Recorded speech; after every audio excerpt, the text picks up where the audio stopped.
his path, then to intimidate him, and finally even to murder him.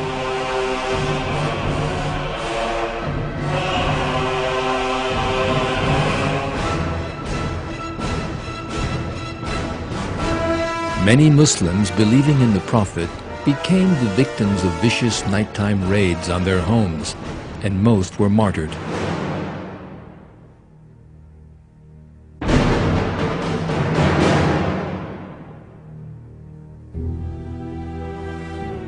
Then, God showed the Muslim a way to safety.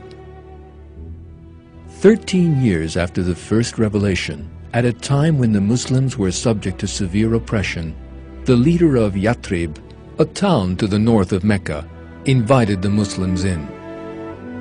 The Prophet obliged and migrated to this town.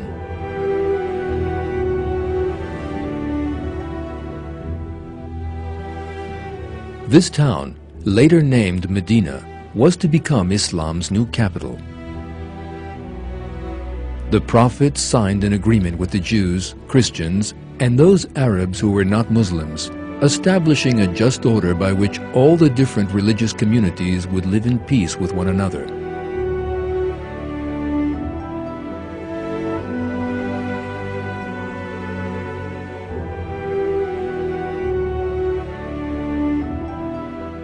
In the following 5 years, 3 wars were fought between the Muslims of Medina and the idol worshippers of Mecca. The pagans of Mecca attacked, intending to kill every single Muslim, hoping thus to erase Islam from the face of the earth.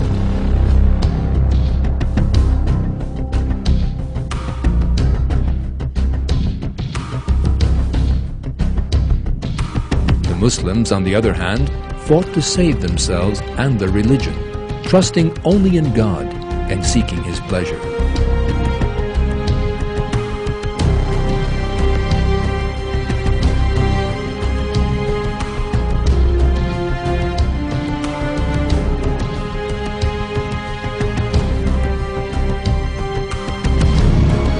In all these wars, the Muslims took care not to inflict suffering on the innocent. They never wronged anyone, because God forbids this.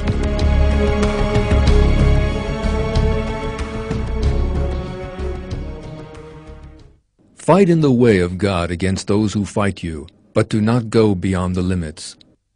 God does not love those who go beyond the limits.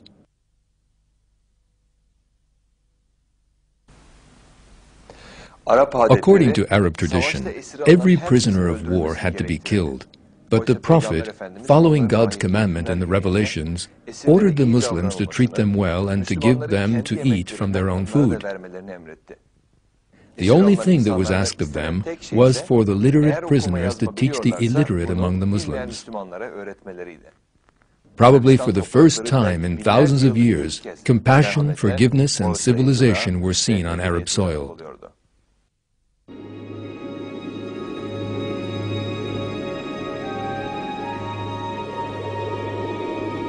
As the years passed, Islam's justice and high moral standards spread in waves around Arabia. The Muslims' fairness, integrity, and determination impressed many Arab tribes and caused them to enter the Islamic faith. Islam's army became unstoppable and marched on Mecca in 630.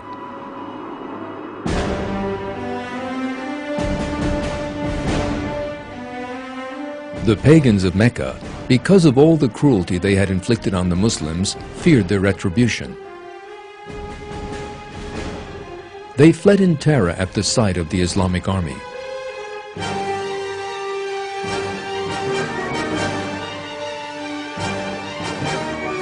Arab tradition required the men of the defeated army to be put to the sword and for the women and children to be enslaved.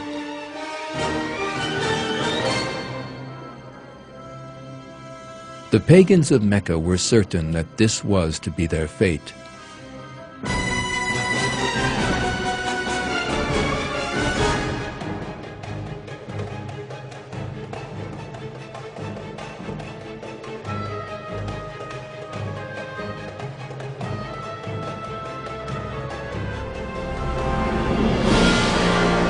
But the Prophet's actions reflected God's infinite mercy.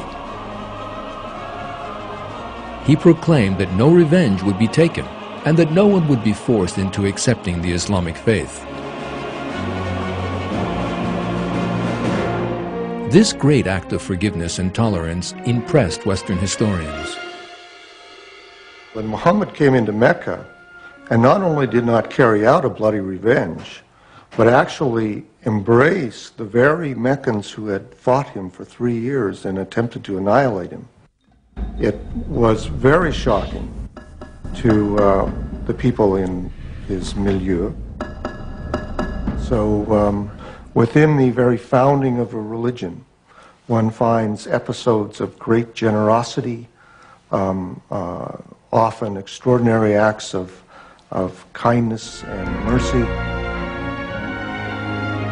The Prophet had not come to punish the people of Mecca, but to free them from their false beliefs. The Muslim army, having taken the city, headed straight for the Kaaba. The Prophet entered the holy site and destroyed all the idols there one by one.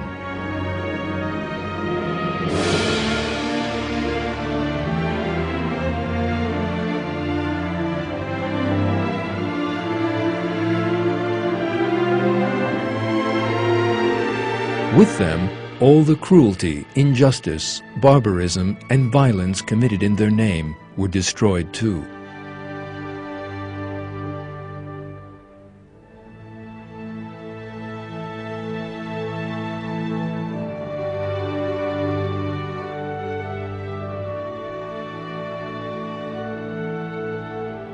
With the spread of the values of the Quran in Arabia, all the injustices, oppression, and blood feuds from the times of ignorance disappeared.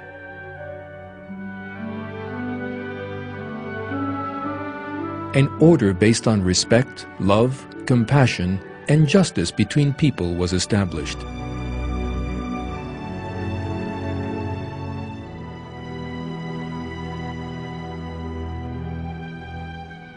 This is why this era was later to be named the Blessed Period.